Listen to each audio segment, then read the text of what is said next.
Привет, друзья, коллеги, девчонки-пчелки. Восток Украины, Донецкая область. А матку убили или не убили? Потому что меня спрашивали, матку не убьют, когда я последний отводок, который я забыл, я оставил его там маленьким, подсиливал. Вы знаете, 100% гарантии как бы давать нельзя, поэтому я все-таки приехал проверить, так ли благополучно или неблагополучно произошло подсиливание. И заодно хочу посмотреть, как все-таки собралась в зимовку украинская степная, потому что дочка украинской степной, она летом вроде бы нормально развивалась, а к осени что-то пчелы много не нагнала. Поэтому я ее пересадил в шестирамочник ППС Апекса, а две украинские, которые мы этим летом, заимели у себя на пасеке, и я подсаживал их. Кстати, кому будет интересна подсадка маток другой породы, потому что украинскую степную мы подсаживали до карники. И я уже 3 раза таким способом подсаживал, немножко неправильно, но видео я выкладывал, так что кому-то будет интересно, гляните. Метод рабочий, работает, особенно для тех пчеловодов, у которых далеко пасека расположена, а матку надо подсадить и часто заглядывать туда как бы не приходится. Поэтому метод, мне понравился. И еще у нас есть ульи, мы там донные пыльцеуловители не убрали, сетка. Я все-таки закрыл сетку, потому что верхняя вентиляция, я уже привык с верхней вентиляцией, так и зимую. Но дело в том, что там сетка, подрамочное пространство большое, надо глянуть, как они собрались и начали зимовку. Так что давайте глянем. Вот сюда я, подставлял рамку с пчелой, поэтому сейчас я открываю крышку, и если там пчела бушует, значит матку они грохнули. А если пчела сидит спокойно в клубике, значит там все в порядке. Поэтому потихонечку снимаем все это дело.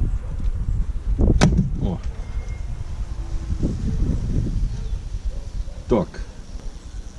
Нормально, в клубе сидят.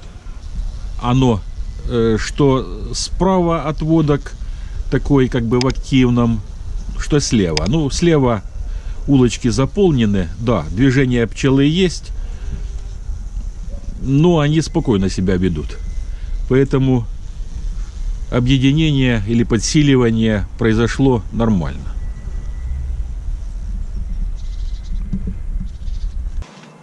А теперь на этих донных пыльцесборниках.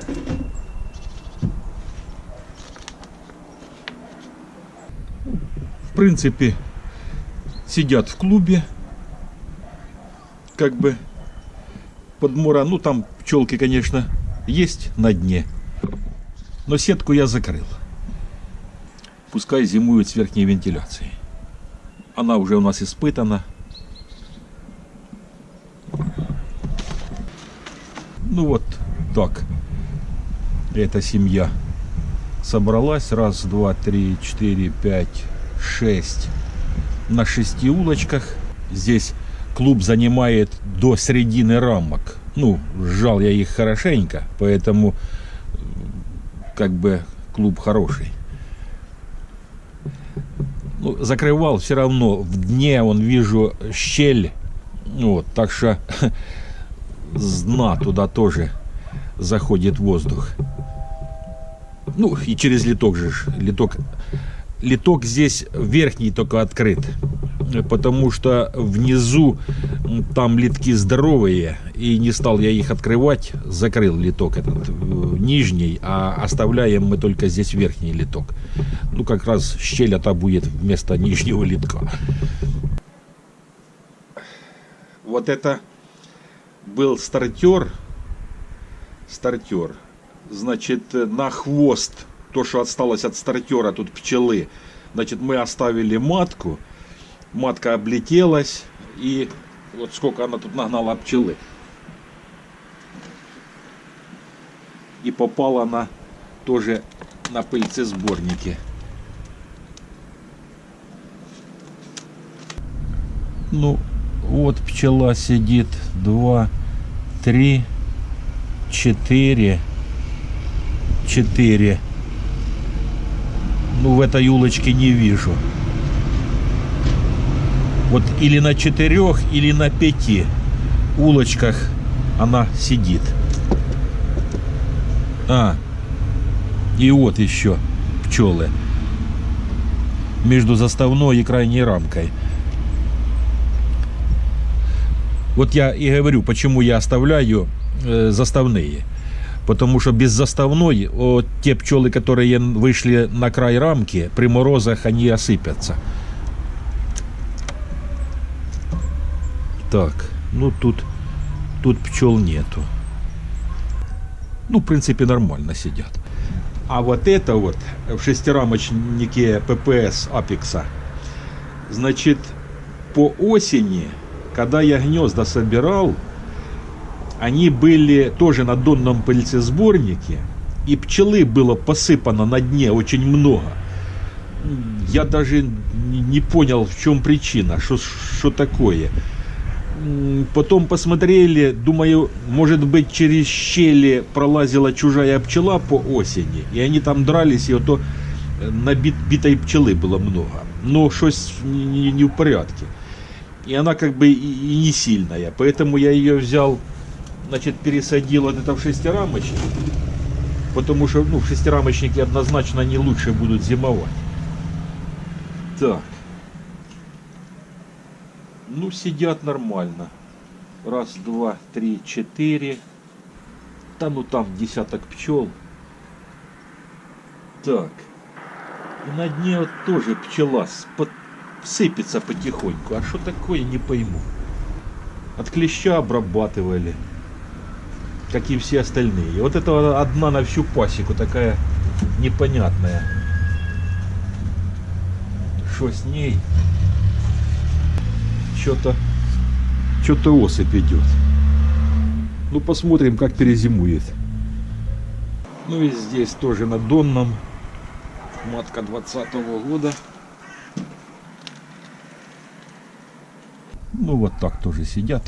1, 2, 3, 4, 5, 6, 7. Ну, не буду разрывать, тревожить их. 1, 2, 3, 4, 5. Ну, на 6 гарантированно. В улочках сидят. Спокойно, нормально. Так, и украинская степная. Вот это вот послабже была. Ну, более слабую семью я ей подсаживал. Ну, компактно сидят. 1, 2, 3, 4, 5. На 5 улочках.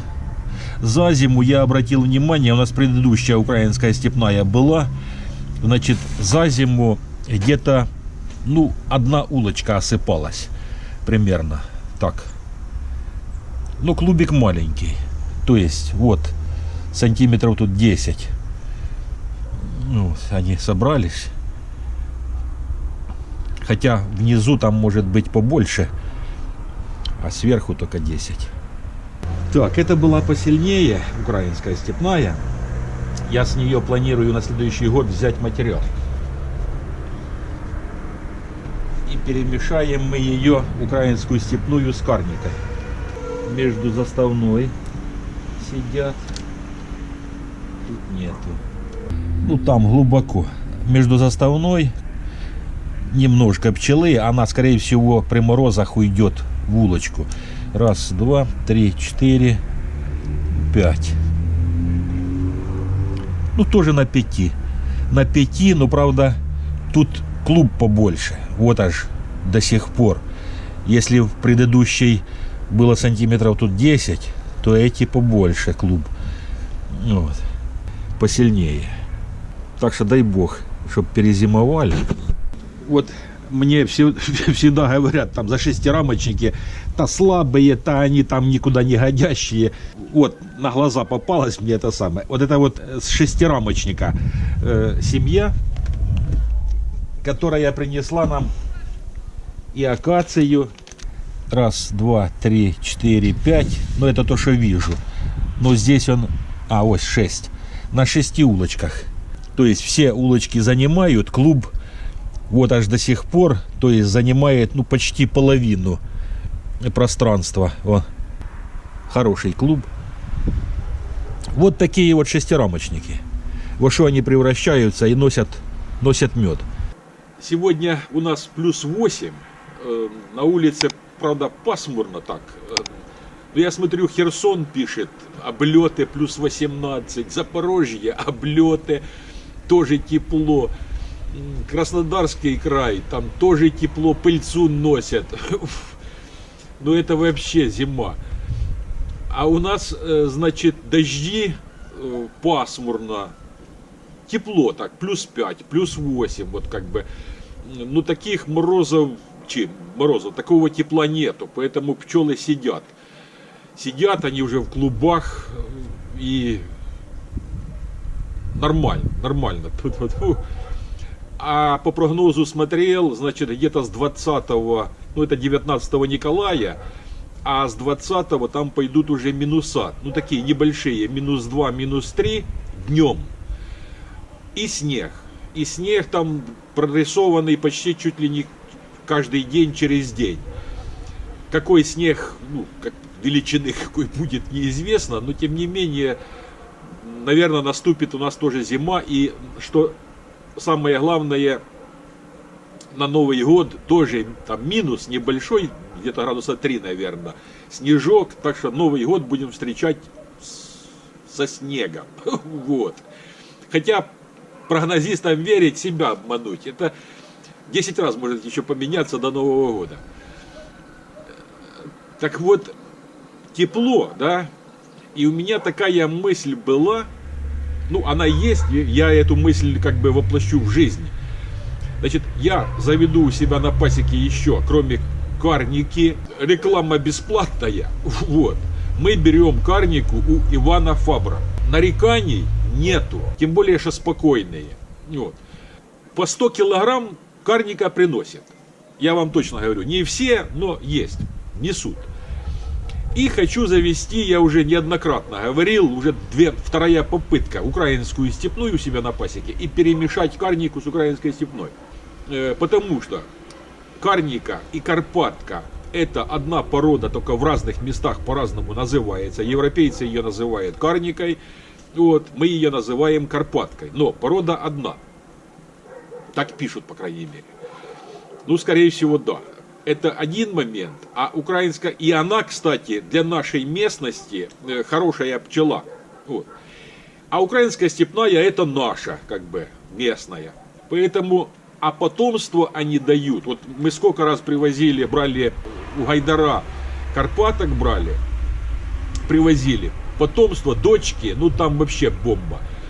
То есть, и помеси дают они хорошие. Поэтому я вот хочу завести украинскую степную, а украинскую степную я заведу в ППУ в 10-рамочники. Та и у меня есть 10-рамочники ППСа, Апекса и ППУ Бихаус. Поэтому, наверное, вот эти вот 10-рамочники я и использую под украинскую степную. И у меня такая была мысль сейчас украинскую пересадить. А потом логически так подумал и думаю, что сейчас пчел уже не надо будоражить, потому что, вот, кстати, почему такая мысль возникла? Я видел недавно, значит, тут мой земляк пересаживал, у него там другого выхода не было, как бы, пересаживал пчел в другой улей. И у меня аж так зашевелилось, вот.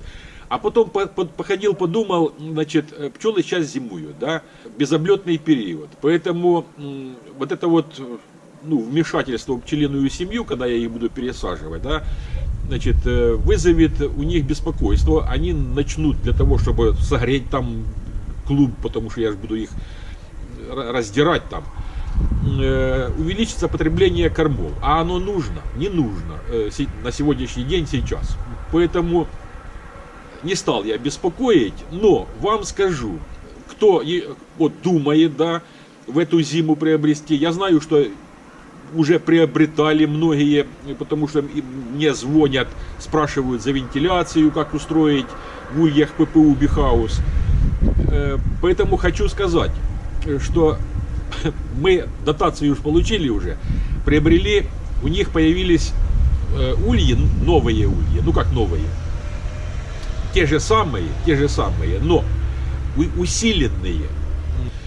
И вот в эти ульи я пересажу украинскую степную, дочку пересажу, вот, украинской степной, и вот эти вот две тоже. И так будем развивать, когда отводки на следующий год будем делать украинской степной, тоже туда их посадим. И будем разводить тачок украинской степной. Ну а потом сравним, как они будут нам мед носить. Так, я еще все 5 штук не буду распаковывать, но я еще сам не видел, почему он тяжелый. Говорят, что сюда вставили какие-то вставки, а вот где они их вставили, непонятно. Или впекли в этот, или как-то сбоку сделали. Ну сейчас внутри глянем. Ну, что значит фирма веников не вяжет? Упаковано, конечно, хорошо. Так, крышка. Да ну, крышка в принципе ничем не отличается. Такая же самая. О, а вот магазины уже я поднимаю, а он тяжелее. Да не буду я их. Так, это запчасти. Так, ага. Так. Вот два держу магазина, один старый магазин, конструкции старой, а это вроде одинаковые на вес. На вес вроде одинаковые, и как бы ничем так практически не отличаются они визуально. Вот. Но говорят, что где-то здесь вот внутри вставки, которые дают крепость этому. И вот то, что мне нравится, цельнолитые. Вот продают очень много ульев ППУ, которые нужно скручивать. Не, я уже убедился, у нас он есть один, который мы скручивали. Фигня. Фигня. Да нет, по весу вроде, вы знаете, одинаковые, как бы. Но. Говорят, вставки есть для крепости. Ага, вот еще, кстати, момент. Новая задвижка. Не знаю, сказали, что эта задвижка лучше, потому что задвижка на вот тех вот ульях, которые у нас перед этим, есть уже, ее выгинает. Если вот так вот где-то что-то, значит, она выгинается вот так вот, и щель образовывается, я тогда этим зубочистками прижимаю. Вот. А вот это вот уже с другого материала, я смотрю, он такой крепенький. Вот. Эти не гнутся. Вот задвижечка такая симпатичная, цветная, интересная. Вот. Так что вот такое у нас приобретение. Это будут новые домики для нашей украинской степной. Здоровья вам, друзья, благополучия, положительных мыслей, ибо наша жизнь такова, как мы о ней думаем. До новых встреч. Не забывайте ставить лайки, кто досмотрел до конца. Пока.